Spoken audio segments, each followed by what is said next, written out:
हमारे चैनल को सब्सक्राइब करें और बेल आइकन दबाएं।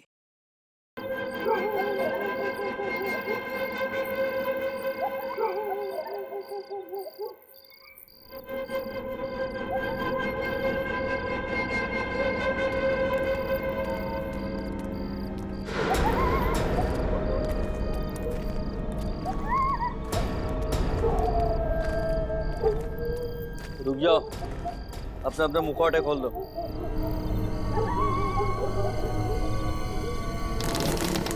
जाओ अंदर।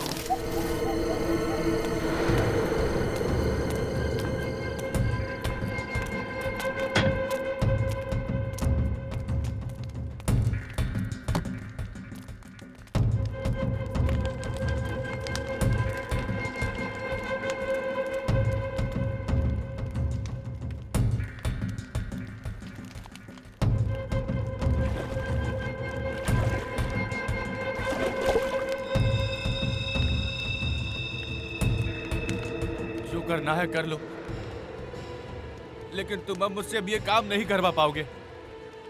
ये इंसानियत नहीं है, हैवानियत का काम है। तुम लोग मानव नहीं, दानव हो। दानव हो तुम।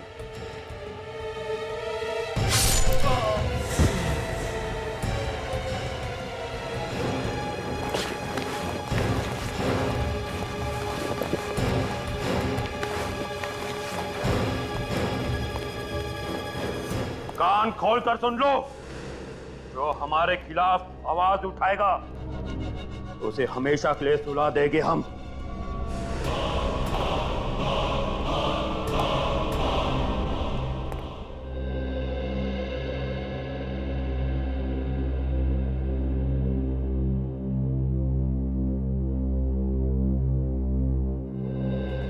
इतना क्या मेकअप करती हो रिया? कुछ देर और अगर मेकअप कर लेती ना तो आज रेस्टोरेंट बंद हो जाता। ओ कम ऑन जगत, लड़कियां बिना खाने के रह सकती हैं पर बिना मेकअप के नहीं। एनीवेज तुम नहीं समझोगे ये सब। अच्छा तुम मेनू देखो, मैं प्लेट लेता हूँ। ओके।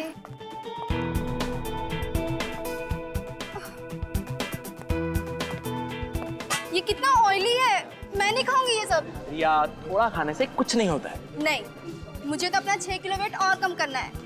एक काम करती हूँ, मैं सूप ले लेती हूँ। मैडम जी इतनी डाइटिंग करोगी तो एक दिन हवा में गायब हो जाओगी। ठीक है, तो ये ग्रैब सूप है वो ले लो, ठीक है? ओके।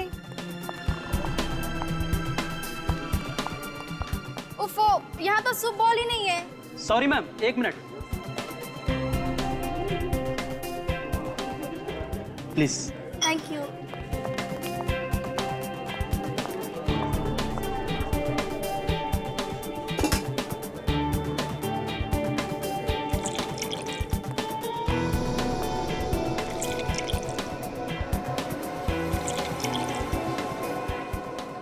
हो गया रिया? हाँ, चलो। कह रही थी तुम्हारे दीदी का कॉल आया था। दीदी का नहीं, मामा का फोन आया था। अच्छा मम्मा का कॉल था। हाँ तो रिया क्या कह रही थी तुम्हारी मम्मा? अरे यार मैं तो तुम्हें बताना ही भूल गई। हाँ वो कह रही थी ना कि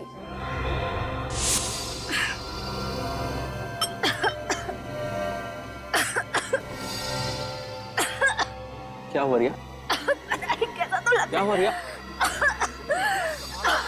क्या हुआ?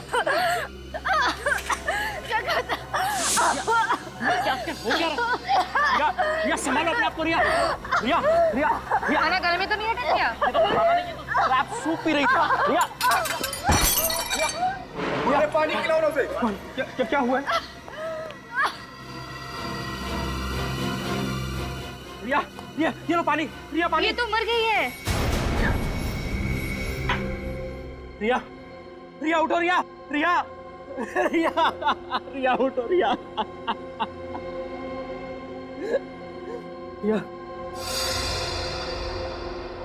कौन है इस होटल का मैनेजर? सर मैं हूँ मैनेजर।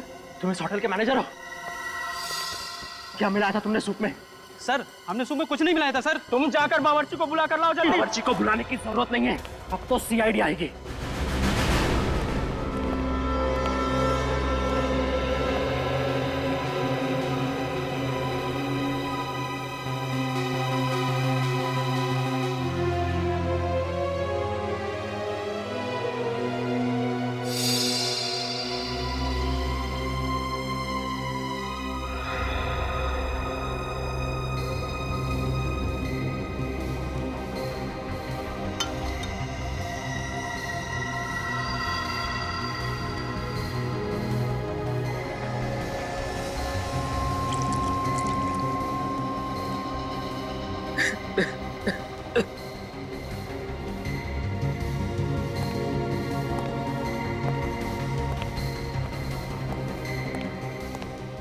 कैसे हुआ ये सब?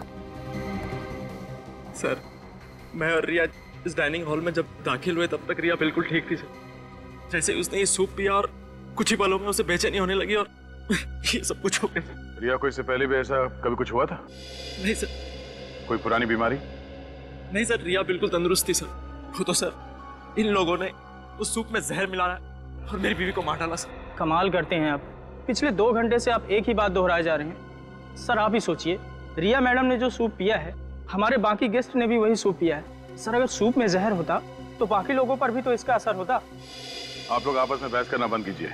अच्छा, आप लोगों ने भी सूप पिया था तो आप लोगों को बेचैनी नहीं हुई?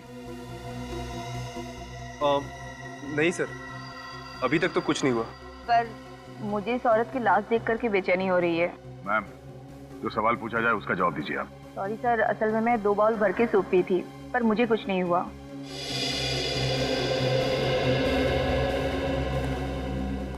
हाँ बुरी, कुछ पता चला? सर पूरी बॉडी अच्छी तरह से चेक कर, बॉडी में जहर का कोई सिम्टम नहीं है सर। कोई सिम्टम नहीं है? कुछ समझ में नहीं आ रहा। इन लोगों ने भी वही सूप पी और इन्हें कुछ नहीं हुआ, सब नॉर्मल है। तो आप क्या करें सर, डेड बॉडी को फोरेंसिक भेज दो? तो जिसने ये सूप बनाया उससे मिलते हैं। इस होटल का रसोई घर चेक करते हैं।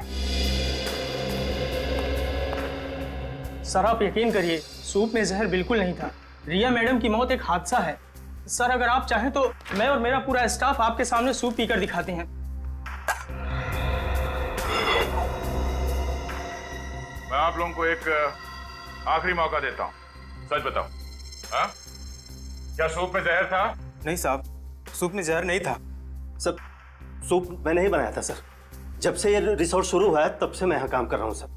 कभी भी किसी भी गेस्ट के साथ ऐसा हादसा नहीं हुआ सर। फिर मैं किसी गेस्ट को क्यों मारूंगा सर? सर अंदर कोई जहरीली चीज नहीं मिली। आप सब लोग एक बात कान खोल के सुन लो। अगर आप में से किसी ने भी कोई चालाकी की, किसी भी चीज को हिलाने की या मिटाने की कोशिश की, तो माफी मांगने के लायक नहीं रहोगे, समझे?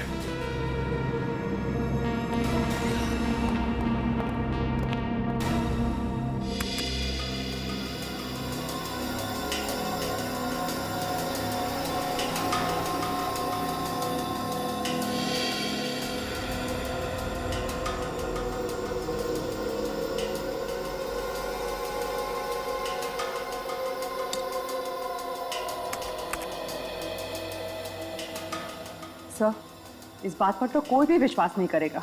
जानता हूँ तारिका, और खास तौर पर वो प्रद्युमन तो बिल्कुल विश्वास नहीं करेगा। उसे समझाने के लिए तो ये सब कुछ दोबारा से करना पड़ेगा।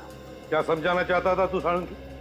कि रिया के सूप में जहर था? जहर नहीं था बॉस। मैं रेहा का सूप और बाकी खाने की चीजें टेस्ट कर चुका हूँ। रेहा की मौत जहर की वजह से नहीं हुई। जहर की वजह से नहीं हुई तो फिर हुई कैसे मौत? एलर्जी से। एलर्जी से? हाँ बॉस। जैसे ही रेहा ने वो क्रैब सूप पिया, उसके फूड पाइप में स्वेलिंग होने लगी। वो सूजने लगा, जिसने ट्रैकिया पर प्रेशर डाला और उसकी वजह से इसका दम घुट गया और ये मर गई। तो अगर रिया की मौत एलर्जी से हुई है, जहर से नहीं, तो फिर इसके पति का शक भी सही नहीं है। कोई केस है ही नहीं बॉस। केस तो है, रिया का केस नहीं है, लेकिन एक और केस आप लोगों का इंतजार कर रहा है। वो क्या? तो होटल में से जो प्लेट, चम्मच और बोल आप लोग लाए थे, उसमें से एक अजीब बात पता चली है। अजीब बात मतलब? बताता हूं, आइए।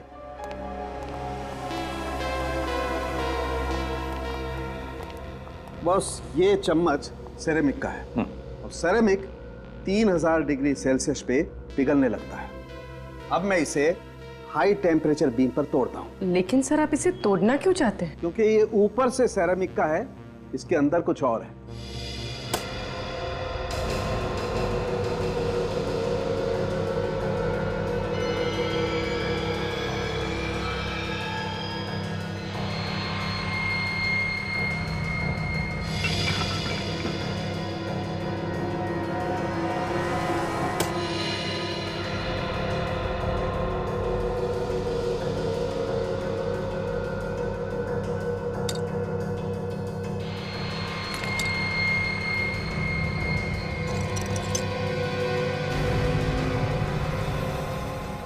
यार साळुंखे, ये तो हड्डी है।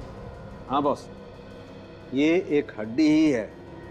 और चौंकाने वाली बात यह है कि किसी जानवर की हड्डी नहीं है, बल्कि ये एक इंसान की हड्डी है। क्या? इंसान की हड्डी? हाँ, किसी इंसान की पेल्विक बोन को काटकर उस पर सेरेमिक कोटिंग की गई है। लेकिन ये कैसे हो सकता है सर? हो सकता है, मैं बताता हूं। बॉस, हजारों साल पहले भी लोगों ने इंसान की हड्डियों से क्रॉकरी बनाई है। ये देखो, ये जो चम्मच है ये किसी ने छोटे बच्चे की उल्ना, ये हाथ की ऊपर वाली हड्डी को तराश के बनाई है, जैसे कि वो चम्मच बनी है। और इतना ही नहीं बॉस, वो जो प्लेट आप लोगों को होटल से मिली है उसमें तो एक नहीं, अलग अलग 12 इंसानों की हड्डियां मिली हुई हैं। उस प्लेट में 12 लोगों की हड्डियां मिली है? हाँ। माय गॉड, कौन कर सकता है ये? ये तो कोई ऐसा आदमी कर सकता है जिसका मानसिक संतुलन पूरी तरह से बिगड़ गया है। पता लगाना पड़ेगा होटल से कि उनको क्रॉकरी कौन सप्लाई करता है।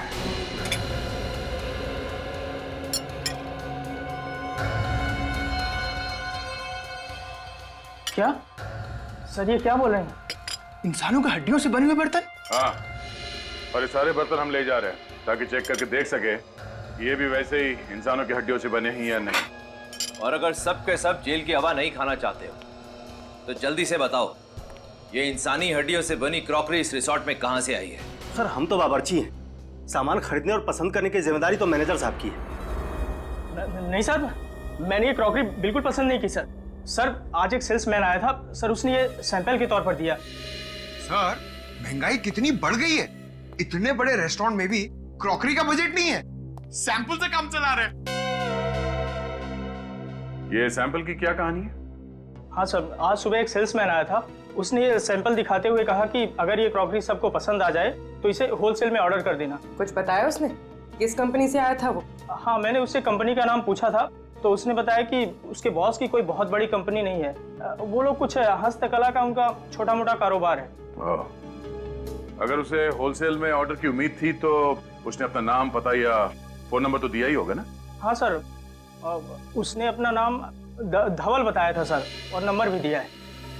सेल्समैन धवल।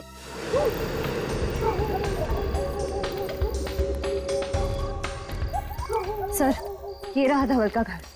मोबाइल कंपनी वालों ने यही एड्रेस बताया था। मेरा शक सही निकला, धवल है ही नहीं यहाँ पे। साहब, आप लोग धवल से मिलने आए हैं क्या? धवल के रिश्तेदार हो क्या आप लोग? जी नहीं, हम लोग सीआईडी से। बाबा रे बाबा, सीआईडी से? देखा, मुझे मालूम था कि वो एक नंबर का लफड़ेबाज है। ऐसा क्यों? क्योंकि साहब वो सुमड़ी में रहता था, खाना भी बाहर से आता था और पानी भी। कब से रह रहा था वो यहाँ पे? 3 महीने हो गए मैडम, लेकिन 3 महीने में मुश्किल से 3 बार किसी से बात किया होगा। सर, वैसे ये बताइए कि इस धवल के बारे में कोई ऐसी बात जो आप लोगों को अजीब सी लगी? 2 हफ्ते में एक बार एक वैन आता था, वो भी देर रात को। कैसी वैन? वो तो मालूम नहीं साहब, लेकिन वो वैन यहाँ घर के सामने आकर खड़ी रहती थी। यहाँ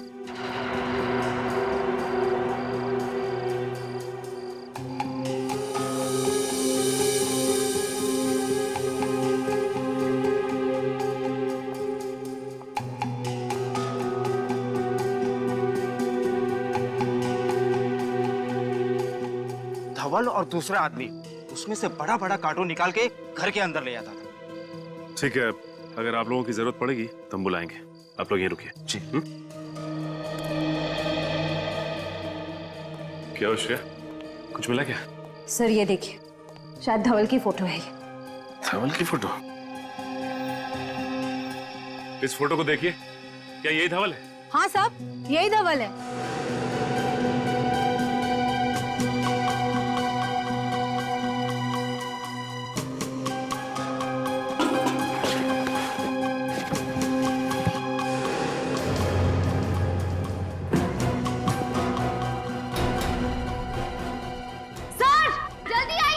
आसिया!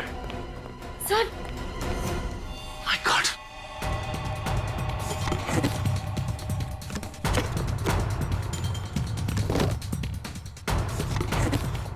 ओह नो, इतने सारे कंकाल। लेकिन सर, धवल ने इन लोगों का खून किया, किसी को पता कैसे नहीं चला? ये लोग चीखे तो होंगे, बदबू तो आई होगी। नहीं श्रेया, इन्हें यहां नहीं मारा गया है, बल्कि इन्हें बाहर मारा गया है और इनकी हड्डियों को लाया गया है कार्टन्स में। लेकिन सवाल ये उठता है कि ये लोग थे कौन जो मारे गए, और धवल ने इन्हें मारा कहाँ है? सर, एसीपी सर ने कहा है कि सारी क्रॉकरी की दुकानें चेक करो, पर कहीं कुछ पता ही नहीं चल रहा है। श्रेया, मुझे पूरा यकीन है कि ये क्रॉकरीज इन्होंने होटल में दी है तो किसी ना किसी दुकान में भी जरूर दी होगी। ध्यान से देखते रहो। सर ये भी क्रॉकरी की दुकान ही लग रही है। चलो चल के देखते हैं। भाई साहब, हम लोग सीआईडी से। सीआईडी? जी हाँ, सीआईडी। अच्छा ये बताइए कि इस तरह की क्रॉकरी कौन बनाता है और कहाँ बनाई जाती है? सर ये देखिए, इस प्लेट पर भी बिल्कुल वैसी ही डिजाइन बनी हुई है। इस दुकान का मालिक कौन है? हम दोनों सर। मेरा नाम मानिक और ये मेरा भतीजा सागर है। आप लोग हमारी दुकान पर क्यों आए? क्रॉकरी बेचना कोई गुनाह है क्या?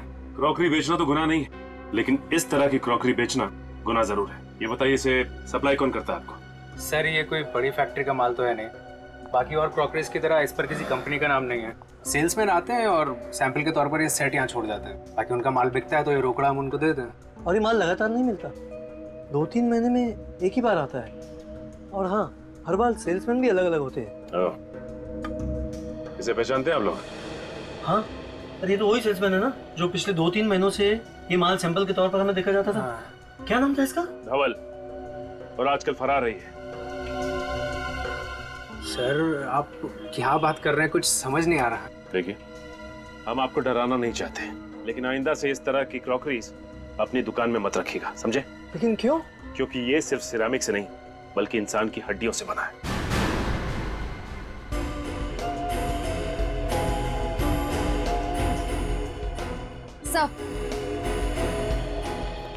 सर ये देखिए, वैसी ही प्लेट है और वैसा ही बोल है, रिपेयर और रीपेंट करने के लिए पीछे रखा हुआ था।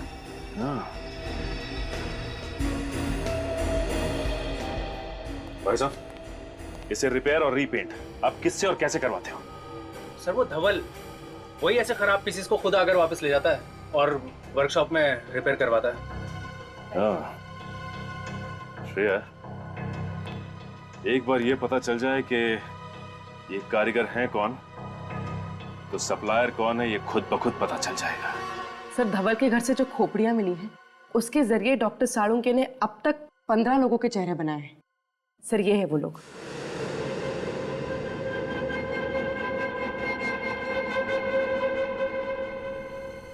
सर ये सारे लोग लावारिस हैं और इनका कोई भी रिकॉर्ड हमारे पास नहीं। धवल कहाँ रहता था? सर दहीसर के पास किसी रजाना गांव में। दहीसर के पास किसी रजाना गांव में?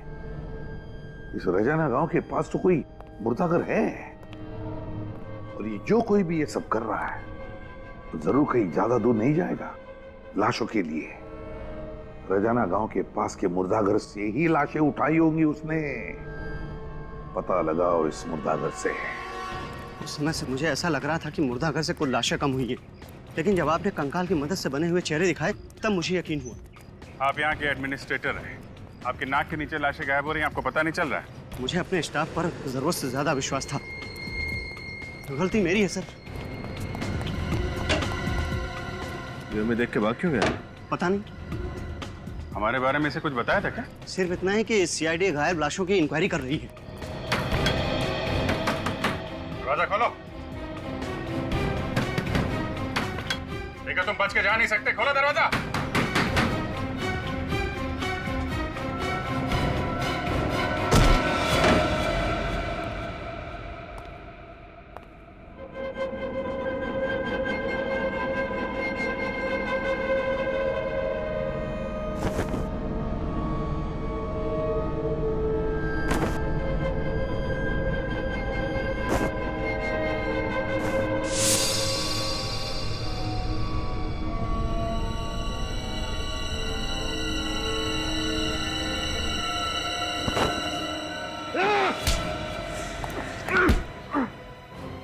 जिंदा रहने के लिए मुर्दों का सहारा ले रहा है?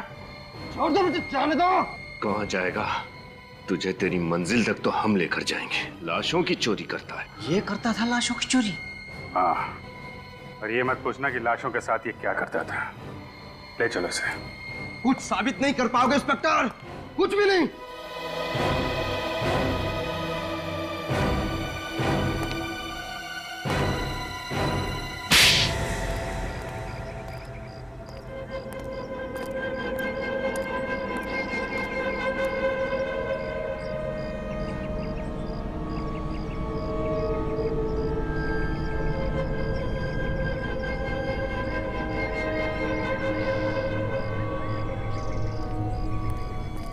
श्रेया, तुम्हें पूरा यकीन है कि यही वो जगह है?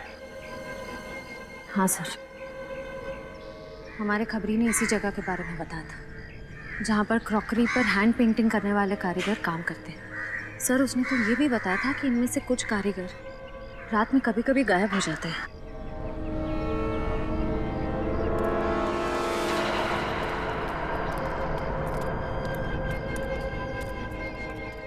जी कहिए। हमें क्रॉकरी पे। देखिए मैम, हम क्रॉकरी नहीं बेचते, आपको शायद कुछ गलतफहमी हुई मैम। हम लोग तो बस यहाँ के कारीगर हैं और इसमें पेंटिंग करते हैं। हमें भी ऐसे कारीगर की तलाश है जो इस तरह की पेंटिंग कर सके। ये देखिए,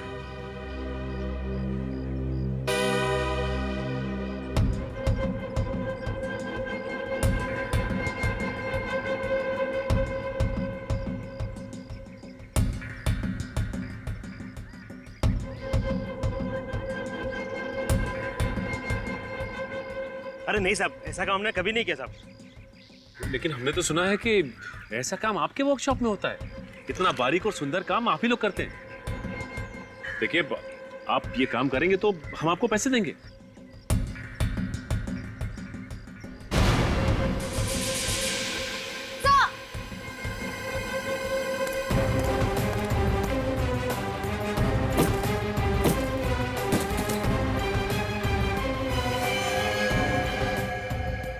ये तो मर चुका है। रुक जाओ, गोली मार दूंगा मैं।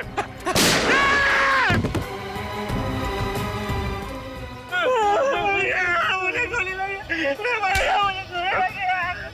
कोई गोली वोली नहीं लगी तुझे, हवा में फायर किया मैंने। अच्छा, गोली नहीं लगी। बोल, डबल को क्यों मारा तूने? बोल। सर, 5 घंटे से गाड़ी में बैठे हुए हैं sir. Ceramic crockery, ceramic flower vase, ceramic showpiece, ऐसी छोटी मोटी फैक्ट्रीज और वर्कशॉप में जा जाके हम लोग ने पूछताछ कर ली सर, कुछ नहीं मिला सर, और कुछ भी नहीं मिलेगा सर। तुम तो ऐसे बात कर रहे हो जैसे हम सीआईडी में सीआईडी वालों की मदद करने के लिए आए हैं। काम को लेकर इतना सीरियस होने की जरूरत नहीं। सर, एसीपी सर को क्या जवाब देंगे? अरे भोले राजा, जवाब क्या देना है? कह देंगे सर मेहनत तो पूरी की थी, लेकिन नतीजा टाइम पे। सर, अगर ऐसी बात तो हम लोग गाड़ी में इतना लंबा क्यों आए सर? हम गए नहीं गए किसी को पता भी नहीं चलता था, क्योंकि ये फैक्ट्री और वर्कशॉप की लिस्ट सिर्फ हमारे पास है, ब्यूरो में किसी भी कॉप के पास नहीं है। थोड़ा नाटक, थोड़ी नौटंकी करनी पड़ती। देख, हमारे यहाँ आने का फायदा क्या है कि अगर सीआईडी के पुराने वफादार ऑफिसर्स में से किसी ने भी हमारे फोन को ट्रैक करके उसे क्रॉस चेक किया तो कम से कम ये तो पता लगेगा कि हम लोग यहाँ आए थे। कितने स्मार्ट है सर आप। कोई नया डायलॉग बोल। अच्छा, एक फैक्ट्री है ये 1978 से बंद पड़ी हुई है, वहाँ मिट्टी के बर्तन बनते थे, चल के वो भी देख लेते हैं। सर, वहाँ भी कुछ नहीं मिलने वाले। मुझे बहुत भूख लग रही है, सीधा लंच खाने चलते हैं। और तुम मुर्दाघर में लाशों की हिफाजत करने के बजाय उनका सौदा करते थे, हाँ या ना? हाँ, सब किया था, लेकिन मैं तो सिर्फ लावारिस लाशों का ही सौदा किया करता था साहब, बस लावारिस लाशों का ही। धवल क्या करता था? क्या करता था वो लाशों की हड्डियों के साथ? सर उसने बताया मेरा एक बॉस है, वो इस हड्डियों से दुनिया की सबसे बेहतरीन क्रॉकरी बनाना चाहता है साहब, दुनिया की सबसे बड़ी बेहतरीन। कौन है धवल का बॉस? कौन है वो बॉस? बताओ।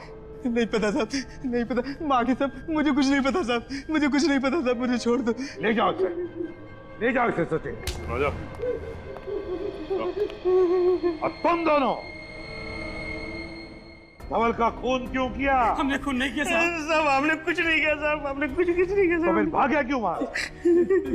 साहब हम अपना काम कर रहे थे साहब। धवल जी तो गुंडों के साथ आए और कहा कि सीआईडी आ रही है, वो डर के भागने की कोशिश मत करना, नहीं तो सीआईडी वालों को शक हो जाएगा साहब। साहब पता नहीं अचानक क्या हो गया, धवल जी वहीं पे गिर गए साहब, और साहब गिरते वो मर गए साहब। बताओ, तुम्हें मालूम था ना कि वो क्रॉकरी इंसानी हड्डियों से बनती थी? हाँ साहब, हम गरीब आदमी है साहब, हमें क्रॉकरी पेंट करने का 20,000 रुपया मिलता था साहब। साहब हम मना नहीं कर सकते साहब, अगर काम करने से कोई मना करते ना साहब, सब उनको भी मार के उनकी हड्डियों की क्रॉकरी बना देते साहब। है कहाँ ये फैक्ट्री? कहाँ है फैक्ट्री? बताओ जल्दी। साहब गुंडे हमारी आंखों में पट्टी बांध कर ले जाते थे साहब, हम नहीं जानते साहब। आंखों पर पट्टी बांधते थे? तो अभी यहाँ पर अपनी आंखें बंद करो और बताओ कहाँ लेके जाते थे वो, कैसे लेके जाते थे? आंखें बंद, याद करो। वो साहब पनवेल की जरी चौक से हमें कार में बिठाते थे साहब, और लोनावाला की तरफ लेके जाते थे साहब।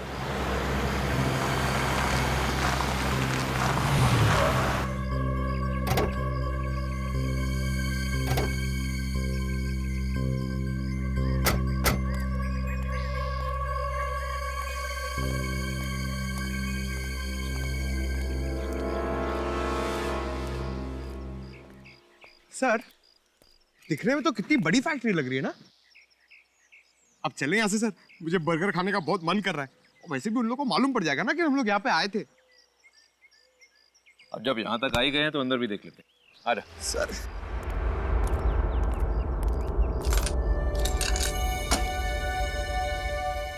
ये फैक्ट्री 1978 से बंद पड़ी है, फिर ये ताला नया कैसे?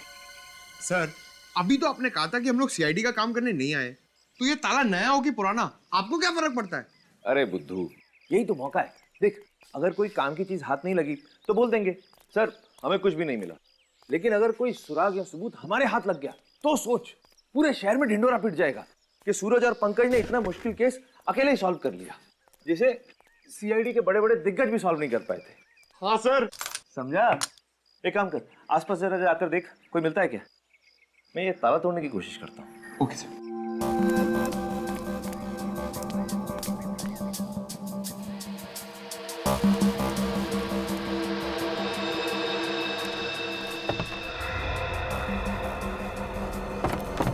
सर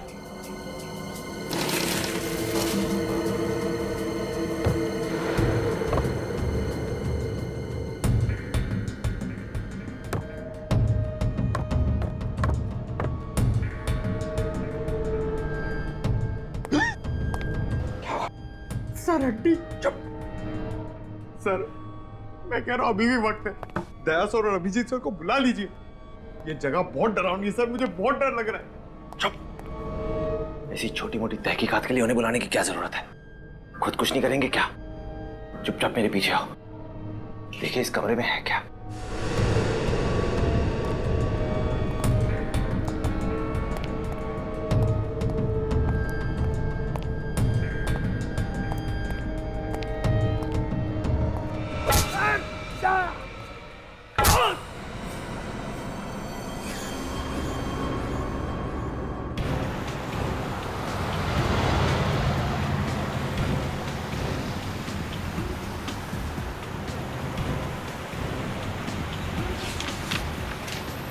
कारीगरों का कहना था कि पनवेल के जरी मार्केट से उनको उठाते थे, आंखों पे पट्टी बांधते थे और फिर लोनावाला की तरफ 20 से 25 मिनट तक लेके जाते थे गाड़ी में। सर और करीबन 10 मिनट के बाद गाड़ी दाहिने मुड़ जाती थी।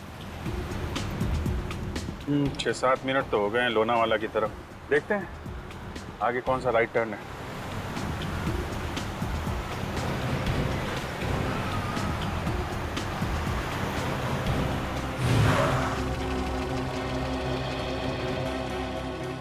चिरंगी लेन, चिरंगी लेन, यही हो सकता है। इधर ले लो।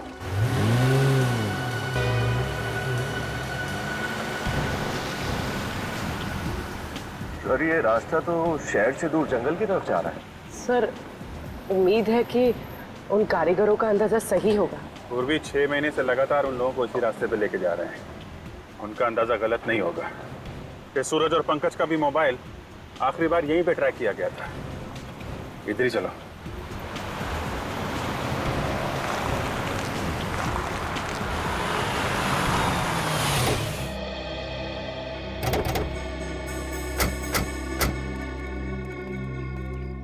सर रास्ता बंद है यहाँ पर। करीब 25 मिनट हो भी गए। तो सर उन कारीगरों ने ये भी बताया था कि गाड़ी से उतरने के बाद करीब 5 मिनट तक उन्हें जंगल में पैदल ले जाया जाता। चलो फिर जंगल में चलते हैं।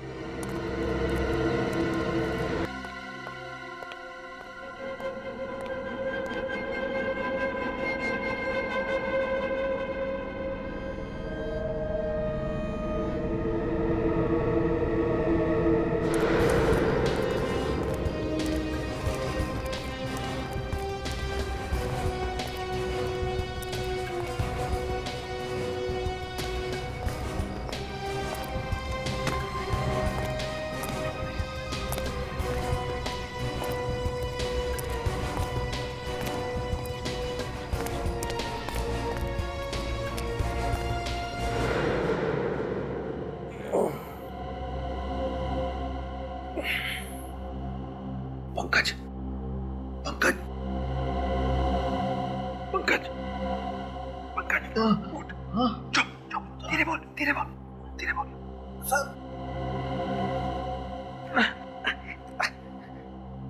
सर मैंने आपसे कहा था ना दया सर और अभिजीत सर को बुला लेते, लेकिन आप मेरी बात सुनते ही नहीं। चुप कर, हर वक्त रोता रहता है। अरे रोग आती तो क्या करूंगा सर? ये वही नरक है जहाँ पर इंसान की हड्डियों के साथ ये लोग सिरामिड की प्लेट्स और सूप बोल्स बनाते हैं सर। सर मैं आपके हड्डियों के प्लेट और सूप बोल्स बनते हुए नहीं देख सकता हूँ सर। चुप। अरे कुछ नहीं होगा हमें। सर कैसे कुछ नहीं होगा? सीआईडी की टीम को पता भी नहीं कि हम लोग कहाँ पर हैं और हमारे पास बंदूकें भी नहीं है। तो क्या होगा? भूल गया सीआईडी की ट्रेनिंग? हम सीआईडी वालों को बंदूक नहीं हाथों से लड़ना भी सिखाया जाता है। और आज हम सिर्फ सीआईडी की इज्जत के लिए नहीं, अपनी जान के लिए भी लड़ेंगे। अभी सुन, ये मेरी पतलून को थोड़ा सा ऊपर कर। हाँ? पतलून को ऊपर कर। अरे पकड़ना इधर। और ये मोजे में से ये स्ट्रैप, हाँ, ये स्ट्रैप को पकड़। हाँ, मेरा सब। हाँ, चल ठीक है। हाथ में आ गया सर। अब देख क्या रहा है, काटना रस्सी। सर आप कितने स्मार्ट है सर। पुराना डायलॉग।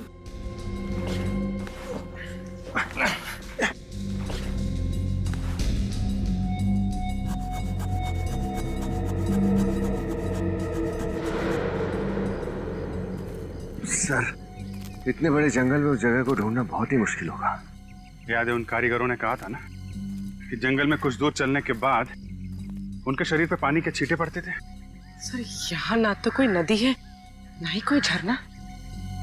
कुछ ना कुछ तो होना चाहिए।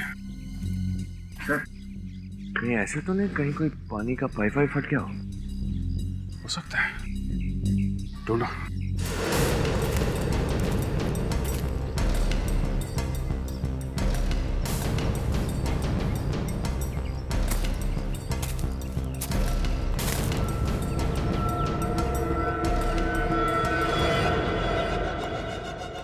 जा रहे शेरा, देख क्या उन दोनों सीआईडी ऑफिसर्स को।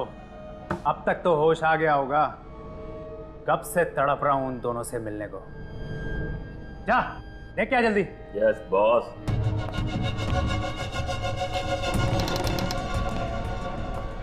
चल।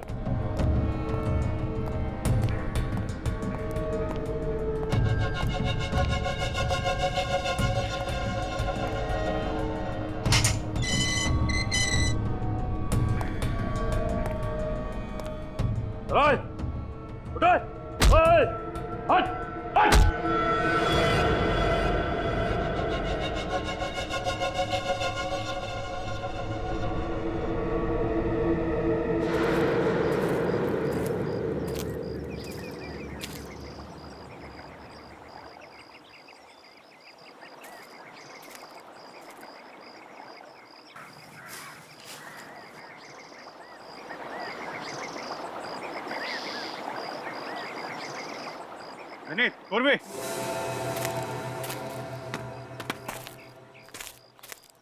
यहाँ अंदर पानी का पाइप जा रहा है।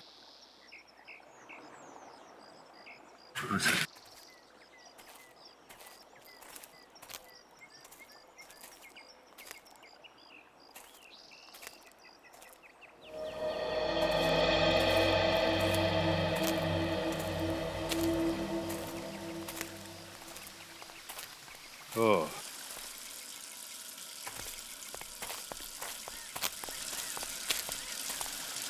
यहाँ पे पानी की पाइप फटी हुई है।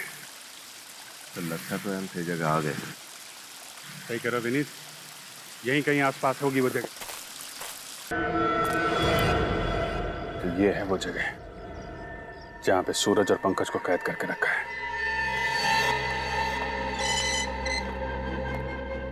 चल चल फटाफट।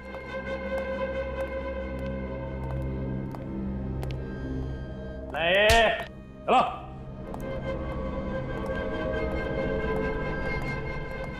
चल चल अंदर चल।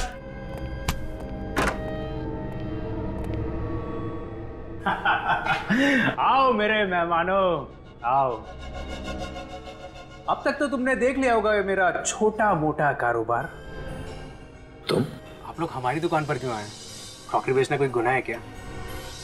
सर, ये वही सागर है जिसकी होलसेल मार्केट में सिरामिक्स की दुकान है। हाँ, सागर, सागर।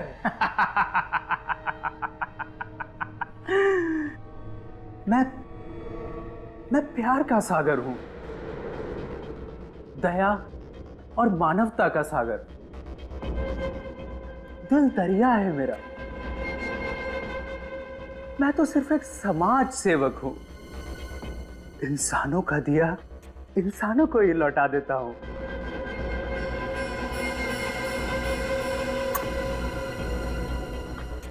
इंसानों की हड्डियां मिट्टी में क्यों मिले? इन हड्डियों से बर्तन क्यों ना बनाए जाएं? हैं?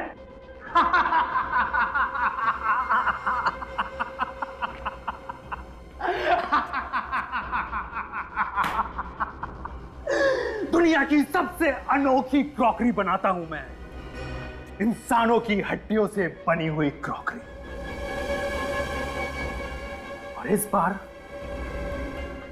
बार तो कुछ अनोखा डिजाइन करना होगा, कुछ स्पेशल।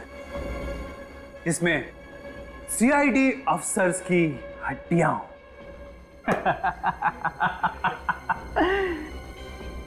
और उस रेंज का मैं अनोखा नाम रखूंगा। हाँ, सीआईडी स्पेशल रेंज। सब कुछ बिक जाएगा, सब कुछ बिक जाएगा। चुप! ये तू ठीक नहीं कर रहा है सागर। तुझे अंदाजा नहीं है कि हम सीआईडी वाले क्या कर सकते हैं। सीआईडी वाले नहीं, करूंगा अब मैं। शेरा, लेके जाए इन दोनों को और जिंदा तेजाब में डाल दे।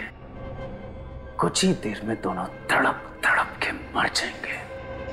उसके बाद इन दोनों की हड्डियों से बनेगी सीआईडी स्पेशल क्रॉकरी।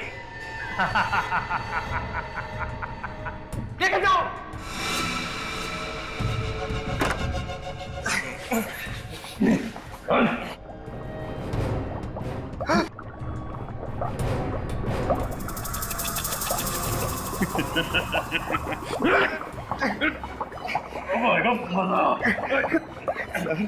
और बर्दाश्त नहीं हो रहा सर।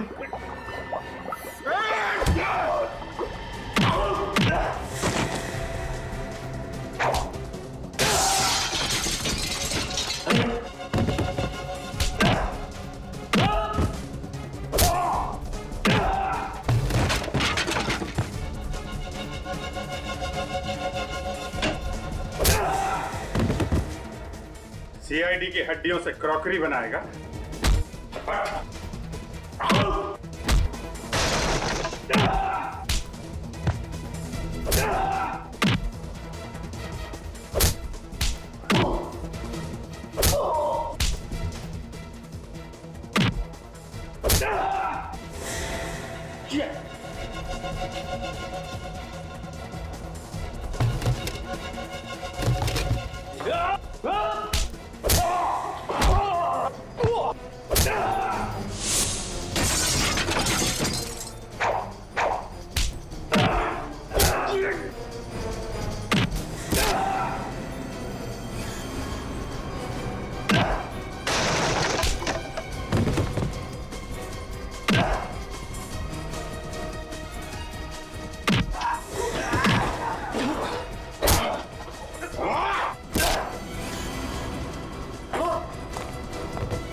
बस तेरा खेल खत्म। मैंने कोई जुर्म नहीं किया, मैंने कोई जुर्म नहीं किया। ये तो एक कला है। कला। इंसानी हड्डियों से बर्तन बनाना ये कला है। बर्तन बनाना कोई जुर्म थोड़ी है।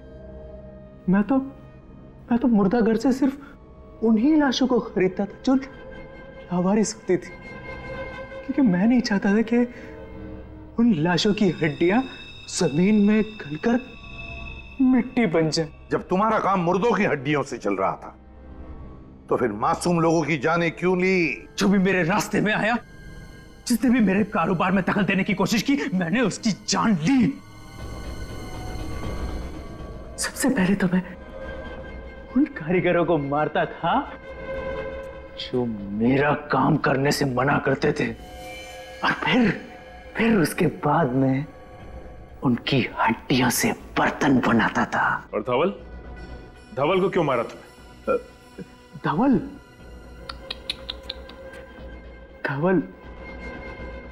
धवल मेरा बहुत चहीता था, दाहिना हाथ था मेरा।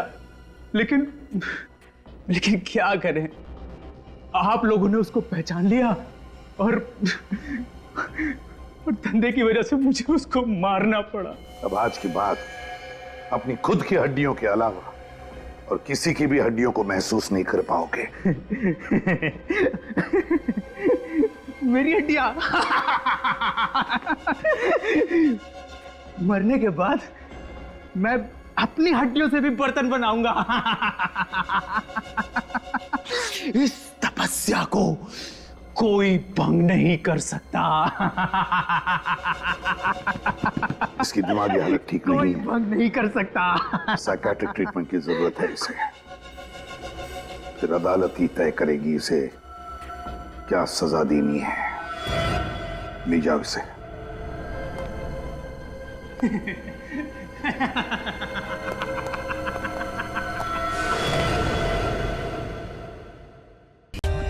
For more updates, subscribe to our channel, click the show links and enjoy watching the videos.